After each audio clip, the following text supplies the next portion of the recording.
The morning arrived quietly, without urgency, as if it understood the weight of what had happened during the night. Soft light crept through thin curtains, settling gently across the guest room. She opened her eyes slowly, disoriented, staring at a ceiling she didn't recognize. For a brief moment, panic stirred. Then memory returned in fragments. Rain, dizziness, a car pulled over, a door opening, a calm voice asking nothing yet offering everything. She sat up, instinctively pulling the fabric around herself. The shirt was oversized, clearly not hers. It smelled faintly of detergent and something warmer, home. That realization struck harder than embarrassment. She wasn't in a luxury apartment or a hotel reserved under an alias. She was in the modest house of a man who worked under her authority every day and never once complained. She was his boss. And last night, she had been powerless. Downstairs, the house was already awake. The clink of a spoon against a bowl, the soft murmur of a father reminding his child to eat properly, the sound of a school bag being zipped. Normal life. Honest life. The kind she had spent years overlooking. While chasing performance, charts and board approvals, she stood slowly, steadying herself. The events of the previous day came rushing back with painful clarity. The emergency board call, the sudden accusations, documents she had never signed but were stamped with her name, familiar faces avoiding eye contact. The betrayal had been precise and cold, planned by people she trusted to protect the company. By the time she left the office, her hands were shaking too much to drive. That was when he noticed. He had stayed late as usual. Not because he wanted recognition, but because deadlines didn't care about personal lives. He had seen her pale reflection in the glass wall, watched her stumble, and acted without hesitation. No phone calls, no questions, just quiet help. He had driven her through the storm, let her sleep in the car while he figured out what to do next. When she couldn't wake properly, he brought her here. She had no memory of asking. That made the kindness heavier. She changed in the guest bathroom, folding the shirt neatly before stepping out.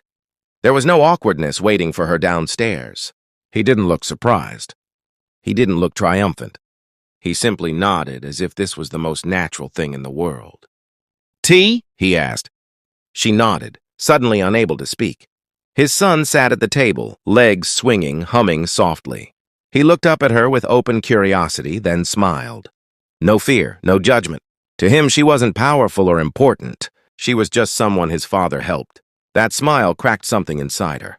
She sat, holding the warm cup between her palms. The silence wasn't uncomfortable. It was respectful. He moved efficiently, packing lunch, checking time, tying shoelaces. She noticed details she had never bothered to see before, how his sleeves were slightly worn, how he winced briefly when he bent, how calm he stayed despite carrying so much alone. "You should have called someone else," she finally said, the words sounding hollow. "You needed rest," he replied simply. There was no accusation in his voice, no reminder of hierarchy, just truth. Her phone buzzed upstairs again. She ignored it. For once, the world could wait.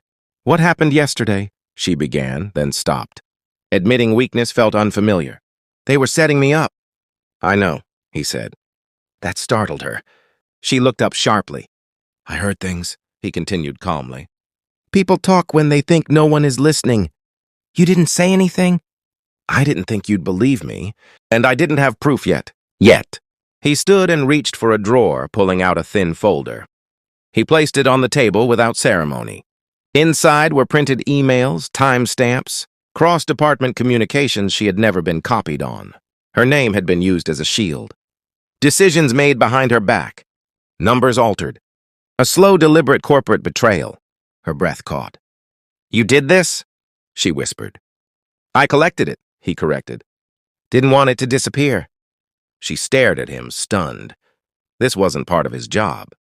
This wasn't safe. This wasn't expected. "Why?" she asked, her voice breaking despite herself. He hesitated for the first time.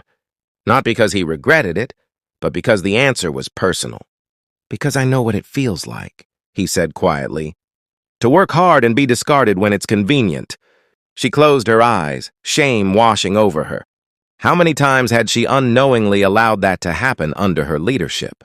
The child stood, slinging his bag over his shoulder. "Dad, I'm ready." He smiled at his son, the same quiet strength in his eyes.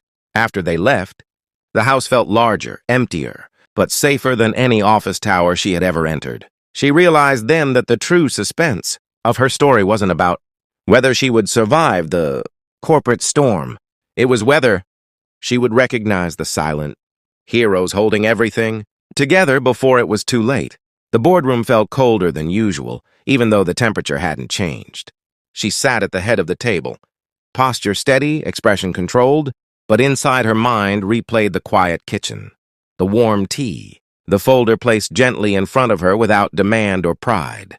That contrast gave her strength. This room thrived on noise, power, and intimidation. What she carried with her today was truth. The meeting began exactly as expected. Carefully worded concerns, polite smiles hiding sharpened intentions. One executive spoke about loss of confidence. Another mentioned shareholder pressure. Each sentence was designed to corner her, to make her react emotionally, to force a mistake. They assumed she was alone. She wasn't. When she finally spoke, her voice didn't rise. It didn't need to.